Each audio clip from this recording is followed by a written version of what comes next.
রাগের সময় ধৈর্যকে প্রাধান্য দিয়ে আমি সব জায়গায় জিতে গেছি। হাতির মতো বড় জন্তু আমি নই, বাঘের মতো দ্রুত আমি দৌড়াতে পারি না, মাছের মতো আমি সাঁতরাতে পারি না, কিন্তু আমি সাবমেরিন বানায় মাছের সাঁতরানোকে হার মানাতে পারি। আমি পাখি হতে পারি না, কিন্তু আমি প্লেন বানিয়ে আমি পাখিকে হার মানাতে পারি।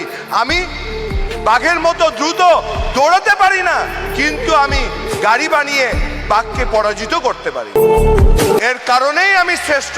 সেহেতু আমার এই শ্রেষ্ঠটাকে ধরে রাখতে হলে কে আমার সঙ্গে কি করলো, দ্যাট কোশ্চেন রিমেন ইনভ্যালিড। এই প্রশ্নটা কখনো আমার জীবনে আসবে না।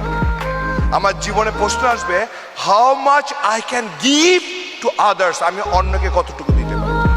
স্বপ্ন কখনো ঘুমায় দেখা হয় না, স্বপ্ন দেখতে হলে না ঘুম ভেঙে যায়। আর যাদের ঘুম ভেঙে যাবে তারাই অন্যকে স্বপ্ন দেখাতে পারবে।